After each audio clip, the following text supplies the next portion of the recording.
Assalamualaikum my friends, welcome to my recipe 78 my friends. ఇవాళ మన recipe చూడబోయేది అరటికాయతోటి non veg టైప్లో మసాలా కర్రీ అయితే చూడబోతున్నాం.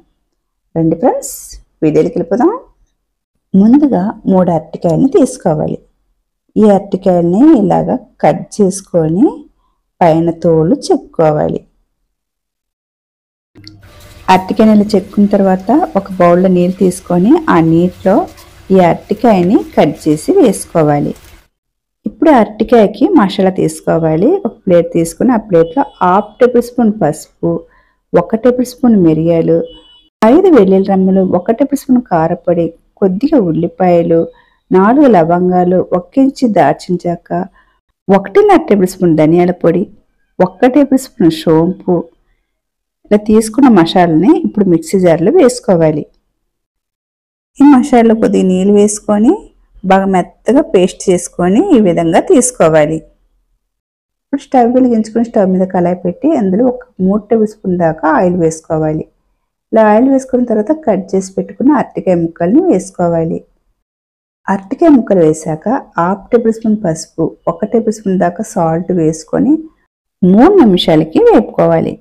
మూత పెట్టకుండానే ఇలాగా వేపుకోవాలి. మూత పెడితే ఆవిరంతా అరటికాయలో దిగిపోతుంది.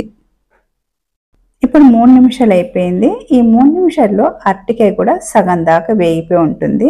ఇలా వేగిన అరటికాయని ఇప్పుడు ప్లేట్లోకి తీసుకోవాలి. ఇలాగ అరటికాయలు తీసుకున్న తర్వాత ఇదే కళాయిలో ఒక 3 టేబుల్ స్పూన్ దాకా ఆయిల్ వేసుకోవాలి. ఇలా ఆయిల్ వేసుకున్న తర్వాత 1 టేబుల్ స్పూన్ దాకా ఆవాలు, 2 రెమ్మల కరివేపాకు.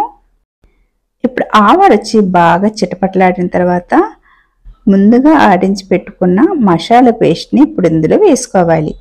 ఈ మసాలా వేసాక దీంట్లో మరి కొద్దిగా నీళ్ళు వేసుకొని మసాలాని ఒక 2 నిమిషాలకి ఉడికించుకోవాలి. ఇలా 2 నిమిషాలు ఉడికిన తర్వాత ఇప్పుడైతే ముందుగానే ఫ్రై చేసి పెట్టుకున్న అరటికాయని ఇప్పుడు ఇందులో వేసుకోవాలి. ఇలా వేసుకున్న తర్వాత బాగా కలుపుకోవాలి. ఇలా కలుపుకున్న తర్వాత మంట వచ్చి సిమ్లో పెట్టేసి 4 నిమిషాలకి మూత పెట్టుకొని ఉడికించుకోవాలి. 4 నిమిషాల తర్వాత అలా మూత తీసుకొని ఇప్పుడైతే కలుపుకోవాలి. ఇలాగ అరటికాయ మసాలా కర్రీని ఒక్కసారి ట్రై చేయండి, చాలా బాగుంటుంది. ఇలా కలుపుకున్న తర్వాత ఉప్పు సరిపోయిందో చూసుకోవాలి. ఉప్పు సరిపోకపోతే కొద్దిగా సాల్ట్ వేసుకొని కలుపుకోవాలి. ఈ అరటికాయ కర్రీ చేయటానికి చాలా సింపుల్, తొందరగా అయిపోతుంది.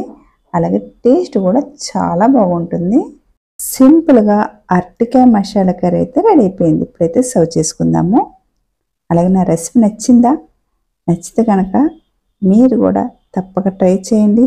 అలాగే మీ ఫ్రెండ్స్ అండ్ ఫ్యామిలీకి షేర్ చేయండి. అలాగే కొత్తగా చూసేవారు సబ్స్క్రైబ్ చేసుకోండి.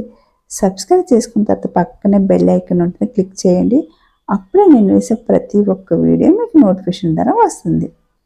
బాయ్ ఫ్రెండ్స్, మరొక వీడియోలో మళ్ళీ కలుద్దాం. బాయ్.